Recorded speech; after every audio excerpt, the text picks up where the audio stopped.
China just publicized their plan to deal with what's going on with their economy, specifically in their real estate market. This is an incredibly pivotal moment for really the world economy to try and understand what's about to happen and kind of what their chances are for this. So I just want to take 5 to 8 minutes, kind of go down deep into the weeds for a little bit, discuss exactly what's happening, and then try and understand how this may all play out.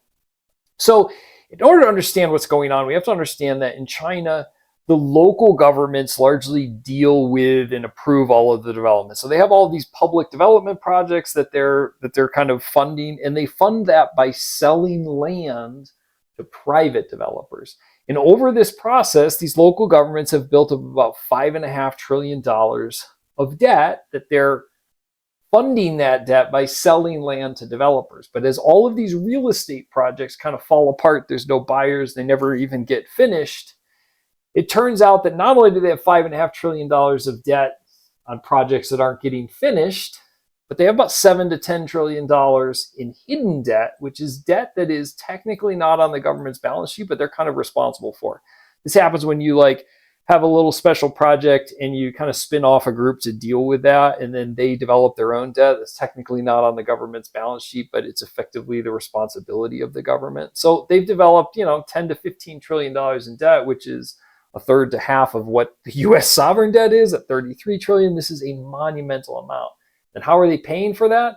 They're selling land to private developers who are also going through this same problem of projects not getting finished, no one buying anything.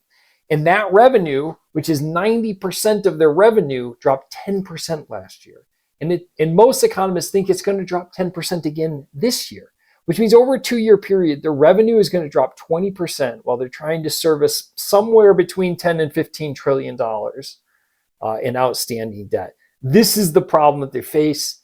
If these local authorities start defaulting on their debt, which the experts believe to be 400 to 800 billion is at high risk of default, they go through a massive credit crisis where no one has any faith that they're going to pay their bonds anymore. Interest rates will skyrocket on them, making it even harder for them to pay their debt, and the whole system will fall apart. So what's the government trying to do? Well, effectively, they're going to start shifting that debt to the local government. This is the article from the Wall Street Journal, China's new funding model, keep it central. They're going to start raising about $140 billion a year through these ultra-long special treasuries to start kind of patching the holes in the local governments to ensure that they don't default while they can try and figure out what projects need to get finished, what are just total losses, and kind of move on from this. And it says this is a crisis management tool. They've done this back in COVID, 2008 global financial crisis. They're going to help them, but they're going to start doing this every year. Ultra long just means that they really have no intention of paying this back. This is going to be like U.S. sovereign debt, where we're just going to be paying the interest on this forever. I have other videos on the debt if you want to kind of understand that. So why is this so pivotal? There's a couple of really tough truths we have to swallow about this, about the possibility of success here. And there are some kind of bright spots here. So let's talk about the negatives first, because I want to try and end on the positive. So the negative first is that this plan relies on the people that got themselves into this situation to fix the problem and get themselves out of it, right? So it's not rocket science to figure out how this all fell apart.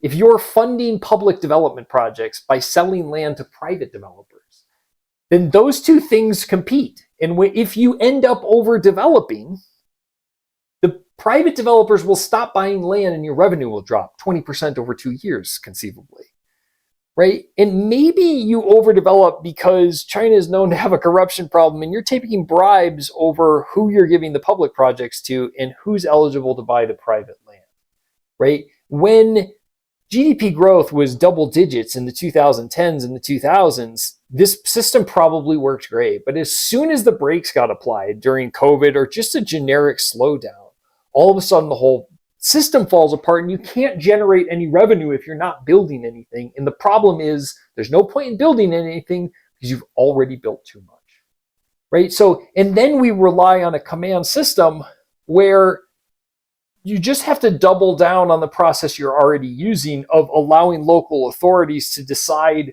what needs to be done about it. That's totally different than in a free market system like COVID or the 2008 global financial crisis, where some problem kind of brought the free market to its knees. But the government just needs to kind of step in and kind of shoo it along in the right direction and eventually it comes up. It's totally different when you're relying on someone to just make better decisions, which is what this entire article is about.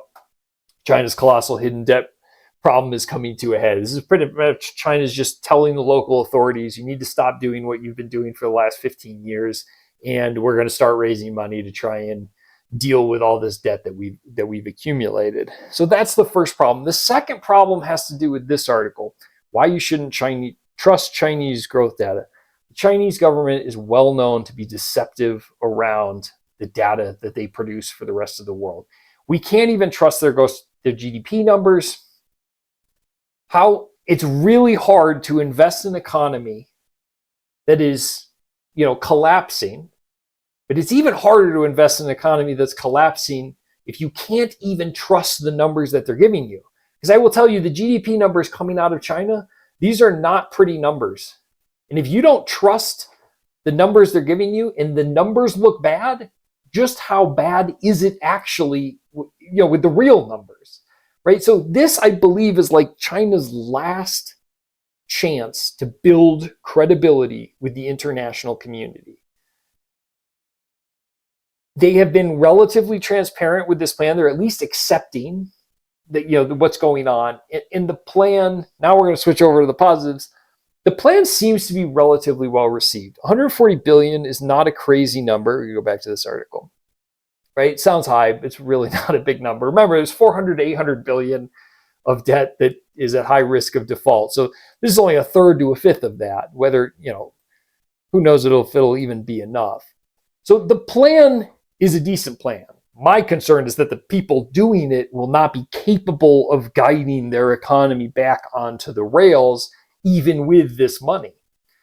And then the other positive is that we have seen this problem, the overdevelopment of China, slowing GDP growth, command market coming for 3 to 5 years. And especially after and during COVID, we have been decoupling. The entire world has been decoupling their economies from China, deglobalizing, they often call it.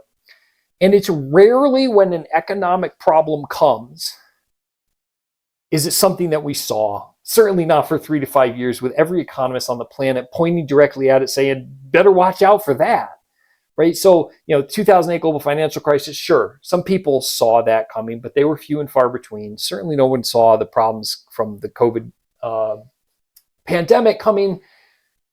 So the next major financial collapse is probably not going to be something that we saw for 3 to 5 years coming. However, we are going to, the next month, the markets are going to be reacting to this, trying to understand exactly how this money is going to look, where it's going to be going, and things like that, as much as we can get out of China. And then over the next 1 to 3 years, we're going to see whether this is successful. And this is going to be an incredibly pivotal moment for the global economy. The last 3 to 5 years was the pandemic and coming out of it.